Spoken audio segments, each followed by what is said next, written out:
Winning cures everything. Now for your hosts, Gary and Chris.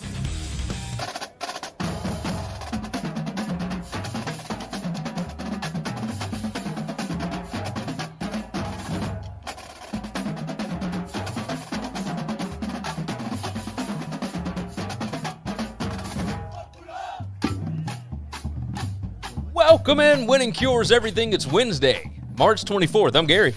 And I'm Chris. And we have got a lot of news to discuss today, man. Chris, how are you? I'm doing all right. It has been an entire week since we actually came on and did a live show.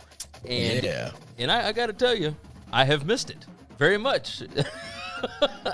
The solo shows are fun, but us getting together and actually going over a bunch of this stuff, like I feel like that's where we shine. That is where we are at our best. So, yeah. All right. First things first, winningcureseverything.com is the website. We've got a new layout. Go and check it out. I have spent way too many hours on that. My wife would tell you that as well. But go ahead and check it out. Let us know what you think about it. If you like it, if you don't, what we need to change up. If you come across any broken links or anything like that, let me know. Our picks page is back up and running. It looks better than it has in probably a year.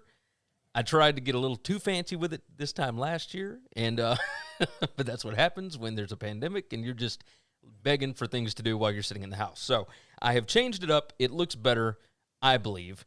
So go and check that out. winningcureseverything.com. There's picks, podcasts, everything else. All the stuff you need to know about us, you can find it right over there. We have our bracket challenge and whatnot that's going on over on ESPN's website. You can check that out if you just search out on the tournament challenge page. Just search out Winning Cures Everything. And I am number 13 as of right now. Chris, you are a few spots behind me. Just a hair. Just a close little to the bit. Bottom. I, however, have the most available points remaining. I still have all of my Final Four teams. I have 6 of my Elite 8 teams. I feel okay, but the way that things have gone, I have no idea what to expect anymore. So who knows? But we'll talk more about the tournament here in just a little bit. sbrpicks.com/NCAAF.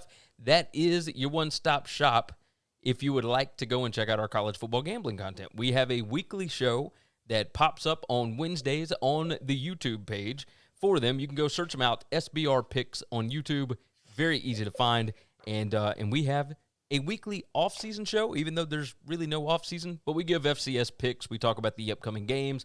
We talk about the latest news in the sport, etc. And that will continue on all the way through this upcoming season, etc.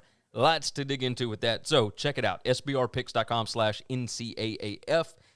We talked about the bracket challenge. Let's move into the biggest news of the day from a college football standpoint, and that would be George Pickens, wide receiver from Georgia, tore his ACL in a non-contact drill today. And it doesn't appear to be making a lot of news. Like, it's not one of the major headlines on ESPN or anything like that, but this is a massive ordeal. They lost I just don't think anybody's talking about college football right now. I mean, I guess not, but my gosh, this is first off, it is March 24th. There's no way he's coming back for the season, right? Well, no. I mean, it's I mean, we've never seen anybody come back. I mean, the earliest maybe the national championship game, something like that, but I don't even think then. I mean, that'd be 8 months. 10 months, 8 months. 8 months? Yeah, 9 months. Yeah, I mean, it's nuts. I guess, yeah, if it's January 1st, it would be 9 months. Yeah. Maybe by then. But this is an absolute killer. This was JT Daniels' most dependable receiver at this point. They lost Blaylock at the beginning of last season to another non-contact injury. Like, these things are not good.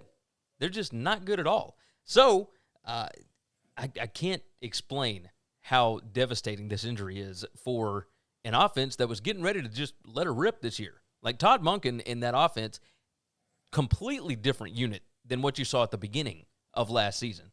They were looking so much better towards the end of the season, and they were gearing up for a national championship run. And now, I mean, who knows, right? Who knows what's going to happen? But just absolutely ridiculous. You hate to see that kind of stuff. I hate it. I wish that there was something better going on, But it is what it is. So I'm double checking to see. We have not gotten a single comment in, and I don't know if it's because I'm not connected to the chat or not. No, but I don't see a comment coming through at all. Okay, well, if anybody wants to jump in on the chat, you can do so. Any of the different platforms that you are on, YouTube, Periscope, Maybe Facebook, they just don't want Twitch. to talk to us today. It's entirely possible. Who knows? There we go. Ben, I feel bad for Pickens, but haha, I hate Georgia and Kirby's bowl cut. Yeah, I think a lot of people feel like that. Anybody that's not a Georgia fan, but I still hate it for the kid. Like you hate it for you hate it for him, but I mean, this stuff happens and it sucks, and what can you do? Yeah, I mean, it is what it is. I hate it. I don't know what to make of it. Maybe it's early enough that they can find another receiver, but, whew, I mean, this is something serious. Like I cannot explain. I cannot express how devastating of an injury this is for an offense that was getting ready to go. So, moving on from there, let's jump into NCAA tournament notes. And we're not going to talk for long about this. I mean, it's the middle of the week. Sweet 16 isn't until Saturday. We're going to have another show between now and then. Lots to dig into with that. We'll give out our picks on the next show for the Sweet 16. But man, you and I have not gotten together and been able to discuss. We first watched the opening round together, so that was a lot of fun. But there are upsets galore in this thing right now. It is the highest total seed number in history. Oral Roberts, another 15 seed, making it to the Sweet 16. The last one that did that would be, do you remember who it was? 15 seed making it that far? 15 seed. Upset Georgetown and Otto Porter in the first round. 2013. Loyola? Nope. It would be Florida Gulf Coast. Andy Enfield was the coach, and they were, what was it, Dunk U or whatever? Yep. So, I mean, it was pretty nuts. Andrew Shirey jumped in. Hey, number 17 for a guy who hasn't watched a basketball game this year isn't half bad. Hey, I am number 2 in the Westlake Pirates women's bracket pool, and I have not watched a single women's game all year. So that is the way it goes. These things are bananas. So yes, we have a 15 seed. Oral Roberts is in there. You have Villanova, who a lot of people did not expect to make it without Colin Gillespie. However, they went through Winthrop and North Texas to get there. They just have drastically more talent than those two. Florida Gulf Coast, yes. They were Dunk U, I guess. I remember that. Yeah. And so lots of fun back in 2013. And Andy Enfield turned it into a big-time job at USC. He's been there ever since. And, I mean, who knows? Maybe for Paul Mills, this ends up being some big thing. He'll get out of Oral Roberts. But, I mean, we'll see. I don't know. It feels a little fluky. I mean, they were 18-10 getting into the tournament. Who knows? But Oral Roberts did play a ton of teams. This game against Arkansas, they've already played Arkansas once this year. They played them, and they were up by 10 at the half. Now they got outscored by 21 in the second half. As far as other upsets, USC, they have made it all the way through. Oregon upset Iowa, but they didn't have to play a first-round game. That probably helped a little bit. USC got through Kansas, who I feel like was drastically overseeded. And, and they beat Drake, who a lot of people question whether or not they should even be in the tournament. Other upsets, UCLA is into the Sweet 16 as an 11 seed. They've played 3 games to get there, so I guess that takes up for Oregon. Other than that, I mean, Oregon State and Syracuse, that's the other 2 big ones. Oregon State was the shocker for me. That's just a bad team, just an awful team that got hot. They got hot. I mean, they looked good in their own conference tournament. Yeah, I mean, they had to win the conference tournament to get in. They were the other one besides Georgetown. That just and then to go on the run that they've gone on, and they haven't beaten 2 bad teams. And so Tennessee is I don't know how much we can trust Rick Barnes in the tournament. That's one thing, but to go in and beat Oklahoma State with Cade Cunningham, that is something else. I mean, that was incredibly impressive win. I will say that. And now they get to play against Loyola Chicago, which I think I gave them more pretty sizable shot. dog in that game too. And they're a 7-point underdog in that game. I was just about to say. I mean, I saw that number and I was like, "Whoa!" I mean, Loyola Chicago is a top 10 KenPom team, but yeah, they're a good team. They're a good team that just got seeded badly. Yeah, I fully we're seeing that. We're realizing that. And so they are a dog there, but I think they got more of a shot against Loyola Chicago than they did against Illinois. I think. Like, maybe. I think Illinois matched up better against Oregon State than Loyola Chicago does. But either way, I do think Loyola Chicago is probably going to cover that game. But either way, Syracuse jumping in as an 11 seed. They had to beat 6 seed San Diego State and then 3 seed West Virginia. If you look at the stats on that, neither one of those teams was great at defending the 3. Houston, however, is like number 10 in 3-point field goal defensive efficiency. And I think they are probably going to get stopped in this. But a lot of people love Syracuse. Buddy Boeheim, that's become a hell of a story. You know, he's Jim's son. Like, it's a fun story. There are some fun storylines in the tournament right now, right? Yeah, and he's really good, too. This is not one of those situations where this is just coach's son. Oh, no. You know, I mean, this guy's shooting the lights out. Well, he was a walk-on, and then he earned a scholarship. Like, he came on and earned a scholarship on that team. Not that he necessarily needed it, because obviously his coach is his dad is the coach, so that's right. Is what it is. Ben said Houston played really bad against Rutgers. Well, that's because Rutgers knows how to muck it up, and Syracuse plays differently than Rutgers does. Matchups make fights, man. That's our styles make fights, and that you will see it in this one, I promise. Ben said, yeah, Texas played really bad. You already knew Texas was going to be Texas. Yeah, I mean, that's 100% right on that. Shaka Smart, I wouldn't be surprised if he becomes the Marquette head coach after this. He's from Wisconsin. Milwaukee. Marquette. Golly, I can't get my words straight today. Marquette has the 3rd biggest basketball budget of any school in the country, behind Kentucky and Duke. How insane is that?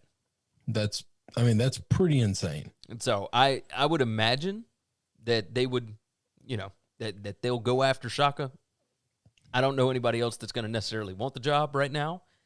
I take that back. There are plenty of people that want the job. I think Shaka is the best candidate there. I don't think Shaka fits at Texas. I don't think they're going to be real happy with him losing to Abilene Christian in the tournament.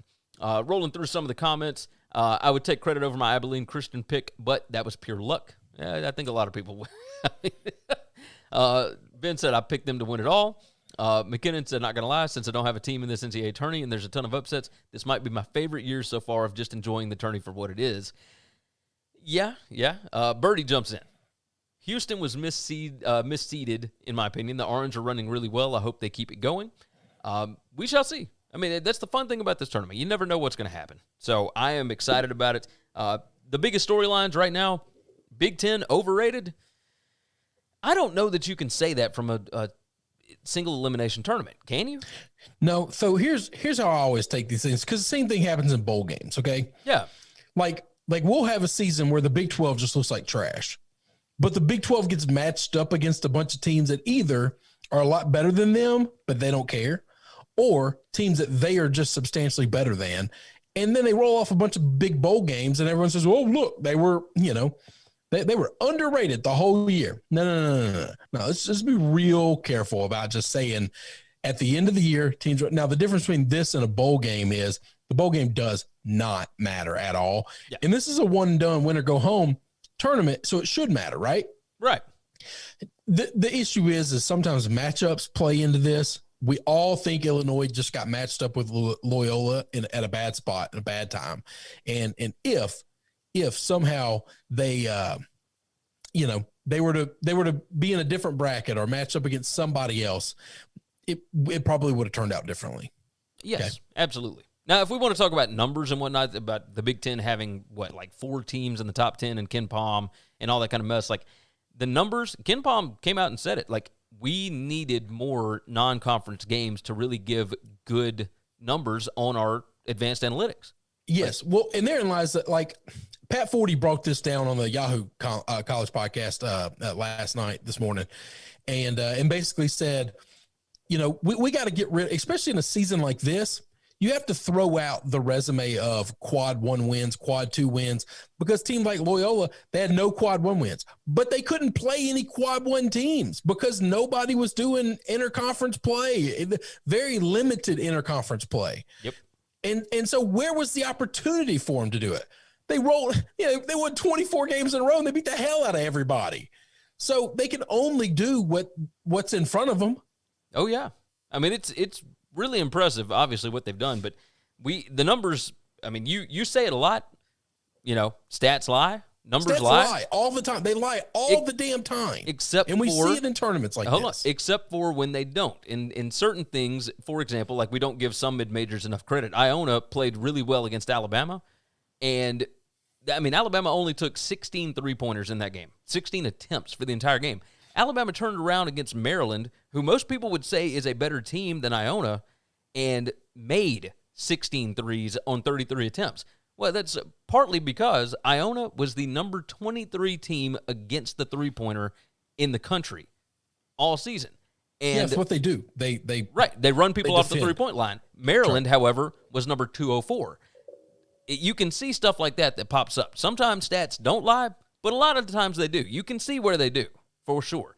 And a lot of that, the Big Ten kind of propping themselves up, I think that it helped out with that a lot. I think so. So, Birdie, NFL future, but hold on. Ben, let's see. Do not compare this tournament to the Duke's Mayo Bowl.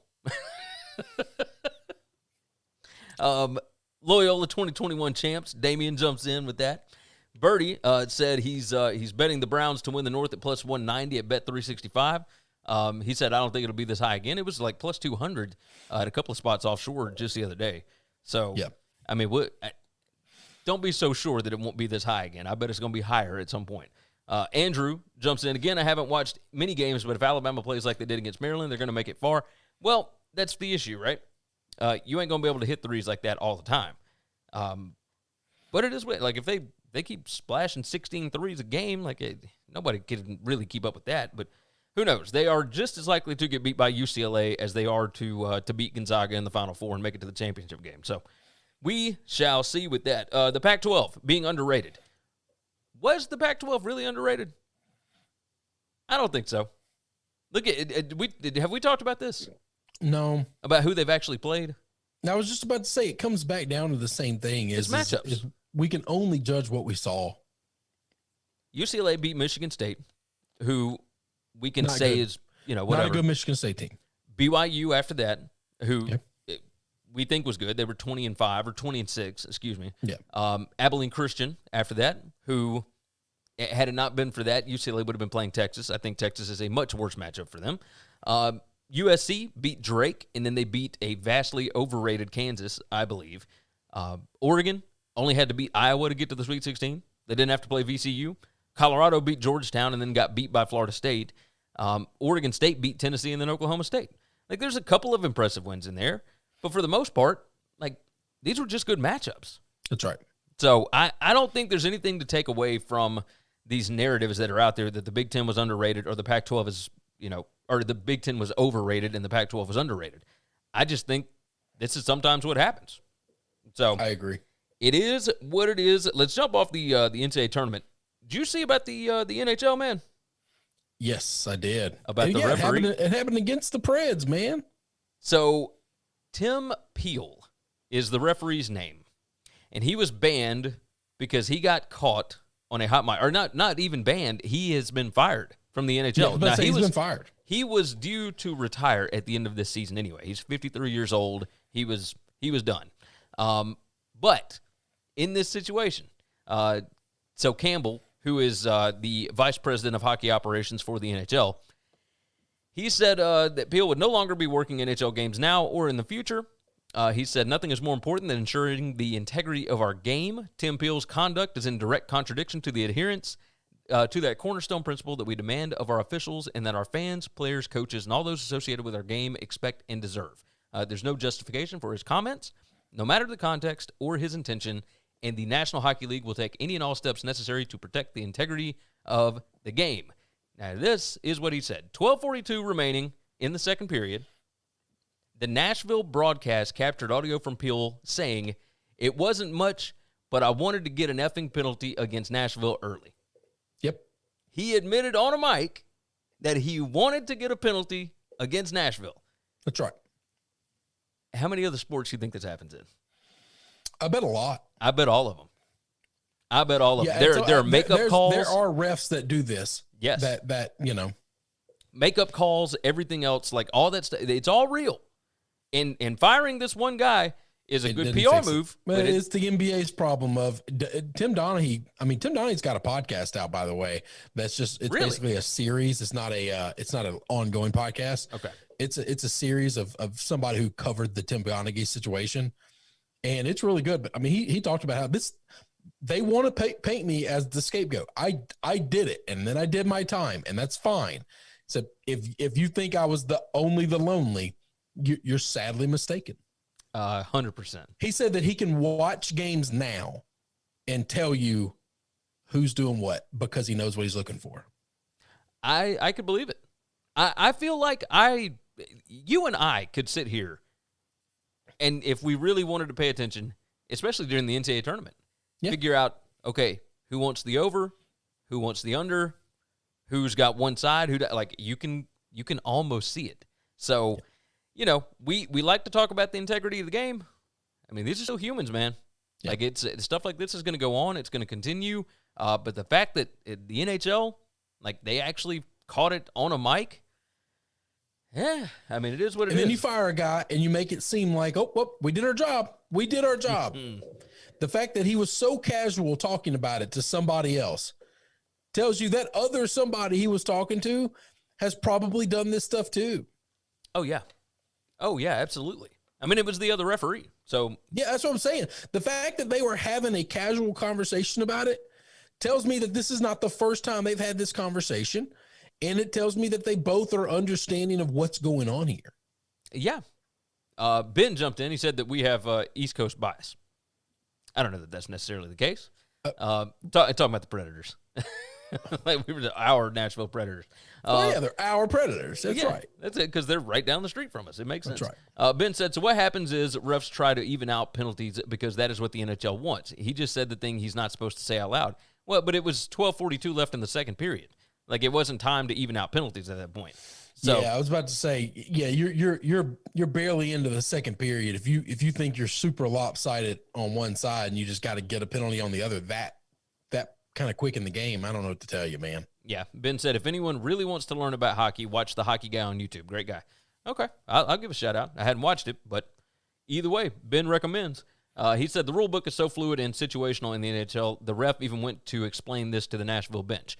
Yeah, I mean, the playback showed that there wasn't a foul, and yet they called it anyway. So, is what it is. Moving on from there, let's talk a little NFL. And I think you're going to be really pleased with this. The Washington football team, Jason Wright, has said that it looks like they are going to keep the name football team. Now, they're still looking at other options and whatnot, but rather than do a full reset of the team, he said, a lot of people are kind of warming up to this name. I think we're just going to keep it because it was what the team was called way before it was the Redskins. I'm going to tell you, I like it. I do too. I've said that on the show. I've told you many times. I've told the guys in the group text. I like the football team. I do as well. I don't know what they would change it to. It just kind of works. There are other options that I do like a lot. Okay. Well, there's one other option that I like a lot, and I'm okay with if they go whatever. I kind of like the football team. It has, I don't even think this was a thing where it had to grow on me. I kind of liked it early last year. Yeah. As soon as games were being played, and I'm picking games and I'm picking the football team and I'm getting used to calling them the football team. I like it. I'm okay with that.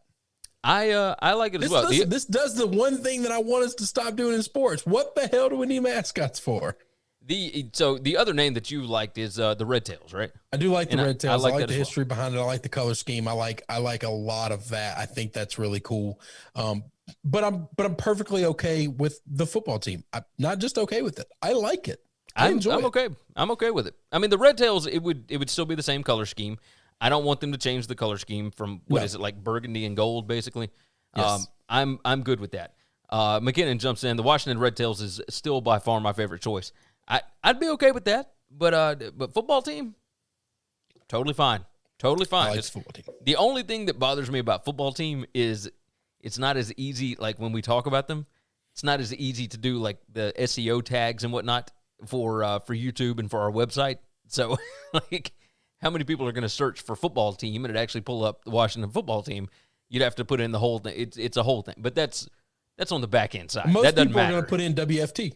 Yeah, that's what I put on today's show. But so, that's what almost everybody uses. That's it. I like it. It's very easy to do. WFT. Not too far from WTF, of course. Hey, they're pretty far from that, though. They used to be that. Listen, they win a couple of divisions, years back to back. Yeah. Football teams start growing on folks. Hey, McKinnon jumps in. He said, I got to meet and have lunch with 4 of the original Red Tails when I was at the Air Force. Truly some of the most incredible men I've ever met. I bet they were, man. The story behind that. That's a different caliber person there, though. Oh, absolutely. Damien dumped in and said, so I'm guessing Cleveland going to be the Cleveland baseball team too? No, you don't take somebody else's stick. This is the problem. Like, everyone assumes that now, well, Washington did this, so now, Cleveland's going to do this, and one day we're going to send one of the teams from the hockey, and they're going to do it. You don't steal somebody else's stick, okay? Yeah, the only reason Washington's doing it is because that's what they were called for a long time before they took up the Redskins moniker. Like, I don't think anybody else is just going to do baseball team or baseball club or anything like that. That's a lame joke, Damien. You're smarter than that. Be better than that. Washington FC is better. No, it's not. Washington football team. I like Washington football team. Sticking with Washington, did you see that Dan Snyder has bought out all of his minority owners? He's now 100% owner. Yeah, he had some problems with his with some minority owners, and I think a lot of them had problems with him. And our boy Fred is one of them. Yep. And he just said, you know what, screw it. I'll just handle it myself. I'll do the whole thing. I got the money. I wonder if Fred's going to get him a team. I would not doubt it. It does make me wonder if come up for sale, but I do wonder if they are going to drop FedEx Field, like if it's no longer going to be FedEx Field. Well, he said he was going to do that if they didn't change the name, but also he's not a big Dan guy anyway. Yeah, but I don't know when the contract is up on it. I would just imagine it'll probably change eventually. Ben said there's a lot of people who have problems with Dan Snyder. This is very true. But I did find it interesting that he just said, you know what? Screw it. I'm just rolling by myself. Like, I don't need any of y'all. I've got the money to be able to do this. I'm going to handle this from now on. Joe jumps in. Joe Casada said, hey, you guys stay off my Washingtons. I can get down with it. I like them. I'm not staying off of them. I love them. I love them. I'm like rooting for them all the time. Before we get back to some NFL to close out the show, we will move to college football, and it is a common theme. It has happened over and over and over again. But Oklahoma head coach Lincoln Riley, he is not releasing Chandler Morris, who is a backup quarterback. Obviously, Oklahoma's got their quarterback situation handled. Spencer Rattler is the dude. Chandler Morris decided he wanted to go to TCU to go play. Now, he'd have to sit behind Max Duggan this year anyway. But he wants to go to TCU, and Lincoln Riley, again, remember the same thing happened with Austin Kendall when he went to West Virginia. He doesn't want to release these kids so that they can actually play at the school of their choice. And we just talked about on our SBR show about how the ACC was dropping that rule, but it still doesn't. The new president of the ACC came in and said, we're doing this. The new commissioner said, this is a rule. However, the Big 12, while they do allow you to transfer in conference, it is up to the coaches as to whether or not they will release them so that they can play immediately, all that kind of mess, right? This is one of the more frustrating things I have ever seen. It happens over and over and over again, and Lincoln Riley, this has happened multiple times now. What do you even do in this situation? Like Chandler Morris, by the way, Chad Morris's son. So let me tell you what you do right now. What I'm going to do. I'm going to call Lincoln Riley a grade A piece of shit, okay? Because his entire 2020 recruiting class was nothing but transfers. Yes. All right? He didn't recruit but like 3 incoming freshmen. And the rest were all transfers. And he wants to put this little caveat on it that, well, it's fine taking other kids from other places. I just don't want them to come from in conference. No. You don't get to put caveats on things. These are kids playing for free, working for free, building you an empire, okay? Well, you make large sums of money and you wear that stupid little visor, okay? That's what's happening here. All right, if you wanted to walk away tomorrow and take that Texas job, you could with no benefits, no penalties at all, and just some booster write a big enough check, and you just go sit in that other seat tomorrow, and nobody can stop you, all right? Yeah. How dare you build your entire damn team off transfers and then have the balls to block these kids? Now, Ben jumps in. He said, well, it makes sense that he doesn't want his players transferring to other Big 12 schools. Well, here's the problem with that. You don't get to tell them where they can transfer. Exactly. And he brought in transfers a lot from Tennessee. Ben said you can't blame him as long as he's allowed to do this. That is true. We can blame him, though. No, because this is I'm trashy. going to blame him. I'm going to blame him. I'm going to judge the shit out of him. Just because you're allowed to be an asshole doesn't mean you should be an asshole to people who you have power over, and they have zero power over you. If there is somebody wanting to transfer closer to home, right? So Chandler Morris, Chad Morris's son. Yeah. They live His in Texas. dad lives in Dallas. They live in Texas. Yeah. Like, if you want to go play for a big-time school. Not just Texas. Because Texas is a big-ass state. Right. But they're from Dallas. They live in Dallas. TCU in Dallas. There are no Fort Worth. There are no other Power 5 programs aside from Big 12 schools around that area other than Texas A&M, and I'm guessing that he does not want to go play for Jimbo Fisher. Like, that's my guess. But you only have a limited number of options here to go play for a P5 school. If it's one that's in conference, it shouldn't matter. If you're Lincoln Riley, you are taking transfers, you should allow guys to transfer out. Yeah. If you don't take transfers, then I would have no problems with you ever saying, you know what, I'm not releasing anybody. But also, I'm not taking anybody else's kids either. If you're going to be so set in these ways and so set in these rules, I got no problem with that. Yeah. All right. But let me tell you, I got a big problem with you building your entire team. And then just because your conference gives you the ability to block kids, you think it's your right. It's your duty to do so. Now, Charleston Rambo, like a wide receiver from Oklahoma, he transferred to Miami. Lincoln Riley had no problem with that. It is all interconference. But it still shouldn't make a difference. You don't get to tell these kids where to go. Exactly. You don't get that privilege. You don't get that right. Well, obviously they do get it because the Big 12 allows them to. Exactly. But I'm just telling you, as like a social convention, if you're afraid of them, start them. And if they're not good enough to play for you, then why are you afraid of them? Exactly. But don't hinder what they've got because they've only got so many years of eligibility. This is a young man's game, and most of these guys aren't going to go pro.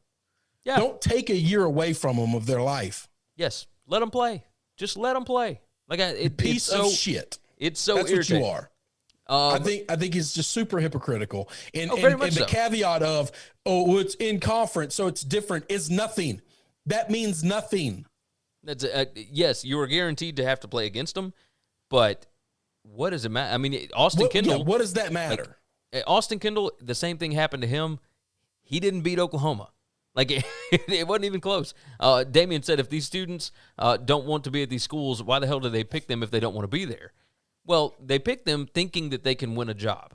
That's why they pick them. They get sold a bill of goods, they show up, and they compete. And if they're not good enough to compete, and don't get me wrong, there is blame to win the job. There is blame to go with the kids as well, because if you look at last year, I was listening to a podcast from Tyler Siskey, who used to be on the staff at Alabama and at Ole Miss, and et cetera, et cetera. He talks about this transfer problem.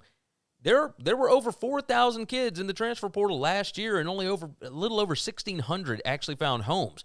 This has happened year after year after year. These are guys that aren't good enough to latch on somewhere else because there's a whole crop of incoming freshmen and the JUCO kids and everything else. If you transfer, as soon as you put your name in the portal, every FBS school has the right to pull your financial aid, to pull your scholarship. If you ain't got a home to go back to, then you can be in trouble. So there is an issue for the kids. It's a risk.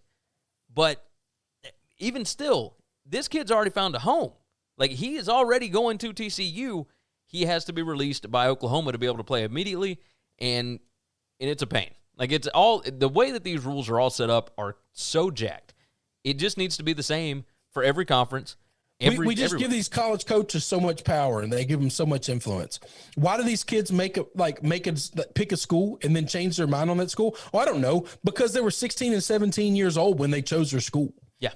And they got sucked into some hype that they were sold that they could do this and they could do that. And they got there and they realized, oh, this coach just sold me a bunch of bullshit. So yeah, they have a right to choose to change, to leave, but also they have a right to change their mind. This is not America.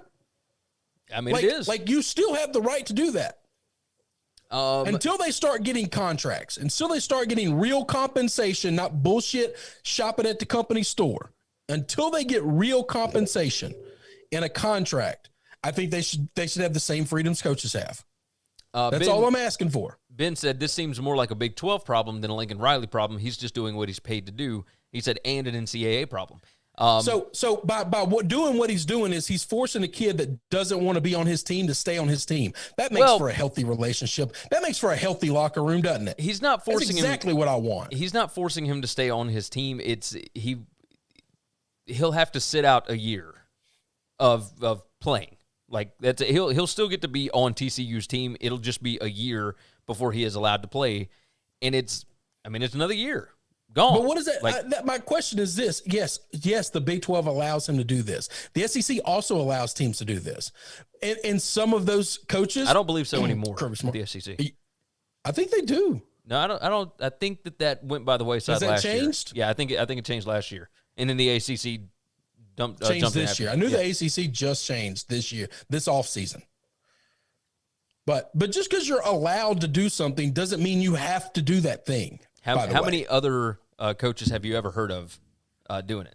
That don't do it because I'm sure other kids have transferred within the conference of the Big 12. Yeah. And it doesn't make news. You know why it doesn't make news? Because those coaches just, if you don't want to be here and you're not good enough to start for me, why am I going to fight you on it? Exactly.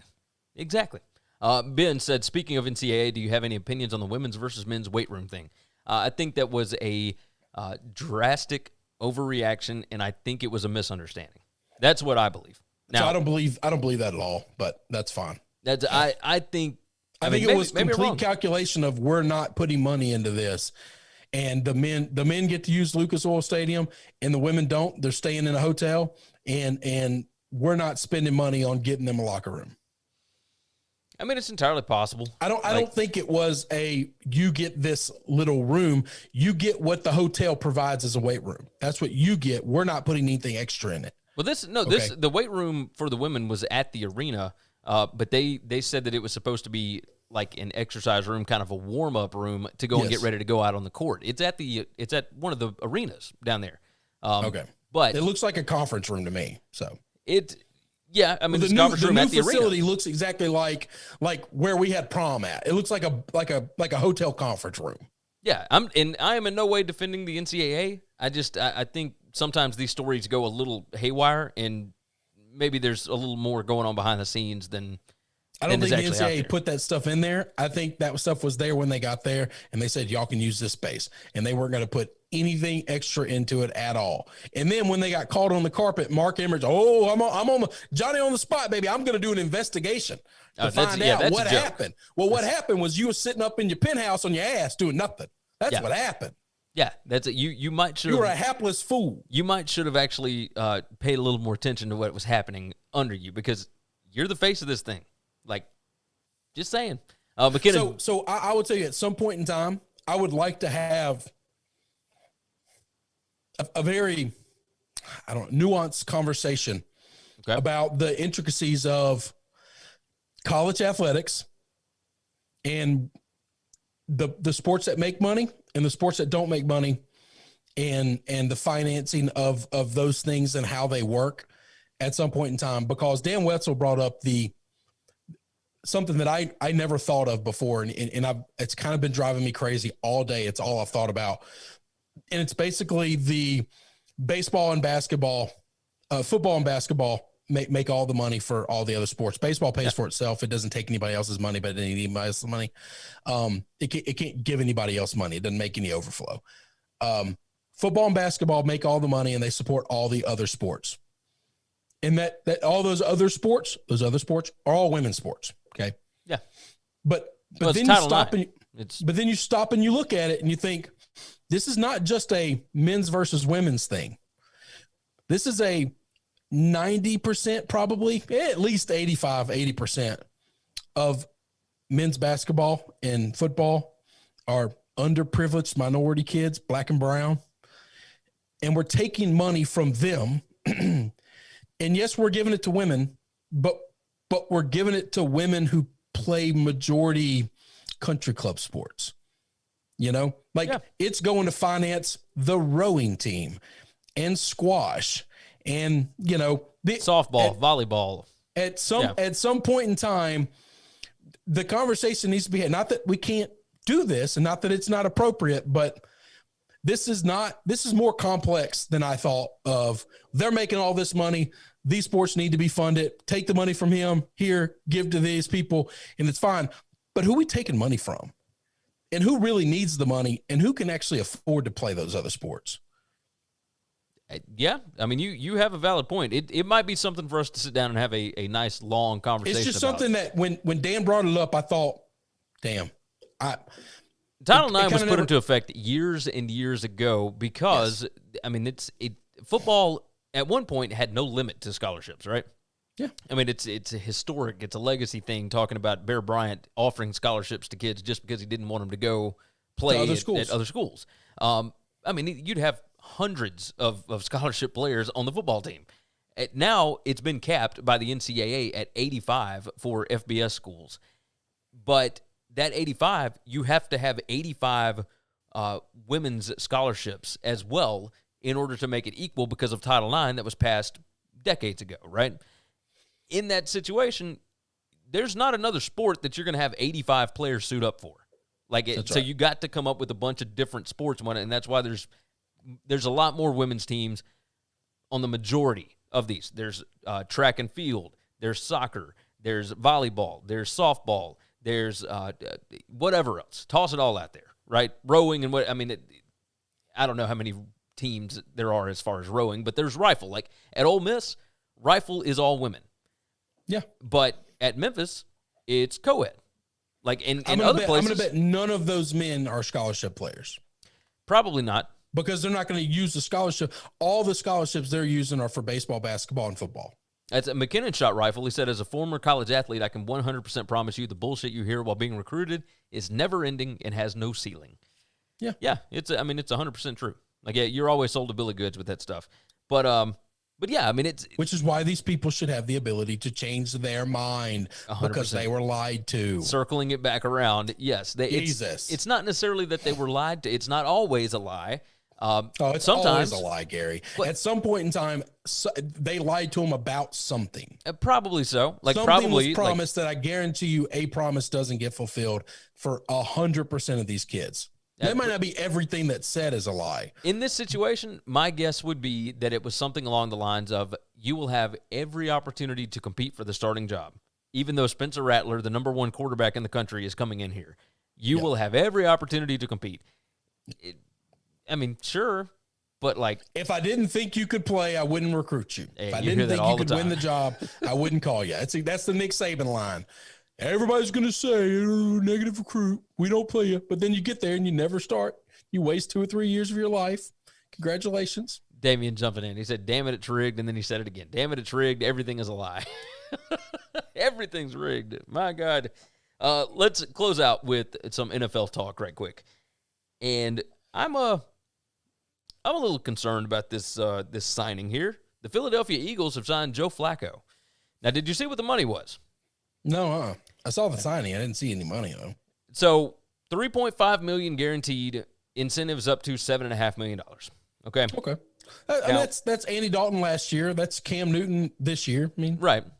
But here's the deal. So he is signed, and the executives and whatnot in Philadelphia said that he is coming in to back up Jalen Hurts to be the kind of mentor, the steady hand behind him, all that kind of mess. Is there a worse mentor than Joe Flacco out there? I don't know. Here's the issue, right? Why I'm trying to figure out the signing, because I think that there had to be some kind of a bidding war on Joe Flacco, because he made $1.5 million last year for the Jets, went 0-4 as a starter, and was obviously washed up.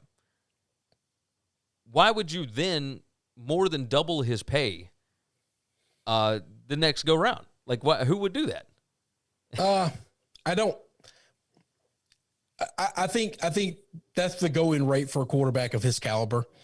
And I think that he just said, look, if you don't pay me this much, I'll just retire. I don't think there was a bidding war for him. Okay. I think he went to Philadelphia because you can hit a golf ball from Philadelphia to Delaware. which is where he's from. Yeah. And so I could see him saying, look, I'll come play for you and I'll come play for an incentive-based contract, and I'll work with Hurts and I'll do everything I can to make the organization better.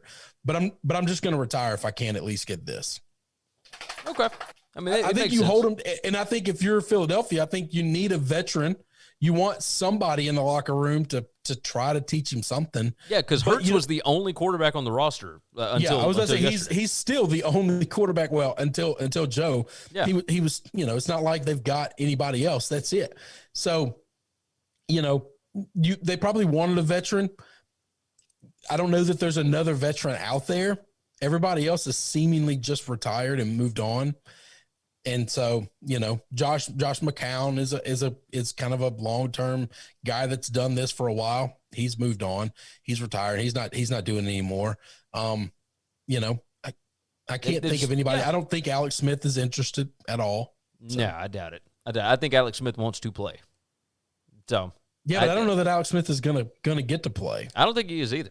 But I also don't think that he wants to sit. He's done trying to play that role. Or if he's not going to play, I think he probably wants to find somewhere where he can get on coaching. Yeah, I would not doubt I might that. be wrong on that. He's never made any statement that said he wants to get into coaching. I just assumed he's kind of really good at mentoring these guys. But if he's going to do it, let that be your job. Damian said they should have traded for Jimmy G. Why would you trade for Jimmy G and you've got Jalen? You spent a second-round pick on him. And on top of that, they don't have a ton of capital, do they? Well, no, they don't have much cap space. I don't think. I think they are cap strat right now. And then what assets would you give up? Is Jimmy G worth a first-round pick? A second-round pick? I don't know. I doubt it. I don't think so. That sounds like a bad plan. I wouldn't do that either. Yeah, I wouldn't do that. Jimmy's a hell of a lot better than Jalen Flacco, but I think he's better than Jalen right now. Well, yeah, he is better than Jalen. But now you've got money tied up in Jalen, and I think they want to see.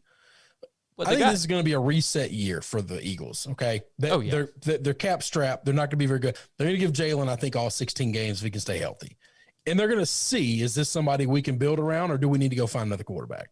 That's what I believe is happening. I think so as well. Moving on, last topic of the day. The Tampa Bay Bucs. They are bringing back Ndamukong Suh. Kind of excited about that 1 year, $10 million deal. The fact that he last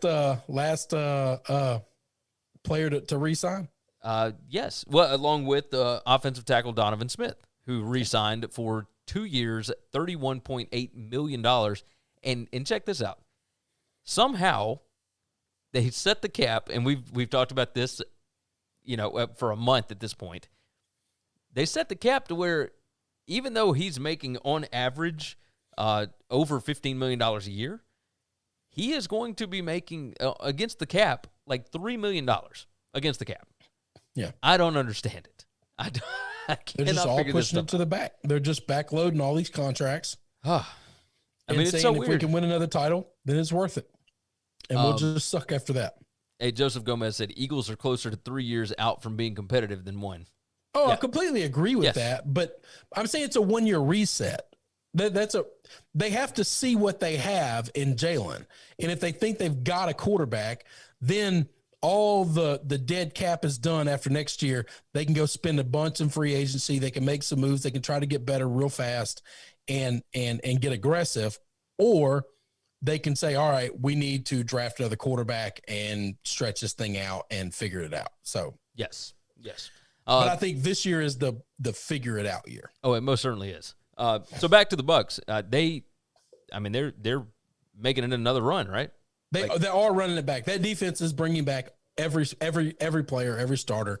They lose nobody. That they're going to be a force to reckon with. They were one of the best defenses in the country last year. I think they're going to be the same this year. I don't think that's going anywhere, and probably a little bit better with another year under Todd Bowles and that defense. I think the offense is only going to get better. I mean, they were able to do what they did with no offseason whatsoever. The reason the first half of the season probably looked like shit for them was because so many new pieces, new faces, new names. And now they're going to have an entire off season. Now, do I think they'll win it all again next year? No, I think they'll be in consideration. I think they're going to make the playoffs, and they could probably try to make another run. I think it's really hard to repeat. And this is not a team that's going to go undefeated or anything like that. But they don't want to. No, they're a bunch of veterans. Tom fully understands that's not important. Being healthy and playing at your best in January is the only thing that matters. Yes. It doesn't matter that the Chiefs started 14-1 last year.